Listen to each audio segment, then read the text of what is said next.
ఉమ్మడి మెదక్ జిల్లాలో భారీ వర్షం దంచికొట్టింది. లోతట్టు ప్రాంతాలు జలమయమయ్యాయి. రామాయంపేట, నిజాంపేట్, దుబ్బాక మండలాల్లో ఉరుములు, మెరుపులతో భారీ వర్షం పడింది. ప్రధాన రోడ్లన్నీ జలమయమయ్యాయి. రామాయంపేట, సిద్దిపేటకు వెళ్లే ప్రధాన రహదారిపై భారీగా వరద నిలిచింది. దీంతో వాహనదారులు ఇబ్బందులు పడ్డారు.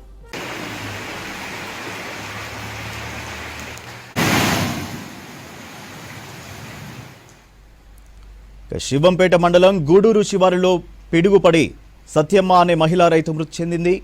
పొలంలో వ్యవసాయ పనులు చేస్తుండగా పిడుగుపడడంతో గూడూరు గ్రామానికి చెందిన సత్యమ్మ, శ్రీకాంత్ అనే వ్యక్తికి తీవ్ర గాయాలయ్యాయి.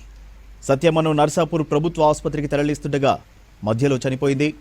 శ్రీకాంత్కు చికిత్స కొనసాగుతోంది. ఉమ్మడి మెదక్ జిల్లాలో భారీ వర్షం దంచికొట్టింది. లోతట్టు ప్రాంతాలు జలమయమయ్యాయి.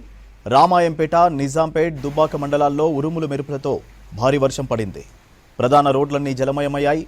రామాయంపేట, సిద్దిపేటకు వెళ్లే ప్రధాన రహదారిపై భారీగా వరద నిలిచింది.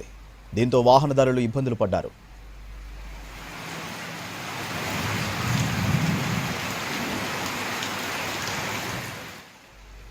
శివంపేట మండలం గూడూరు శివారులో పిడుగుపడి సత్యమ్మ అనే మహిళా రైతు మృతి చెందింది.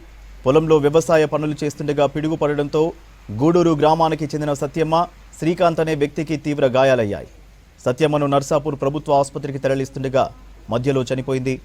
శ్రీకాంత్కు చికిత్స కొనసాగుతోంది.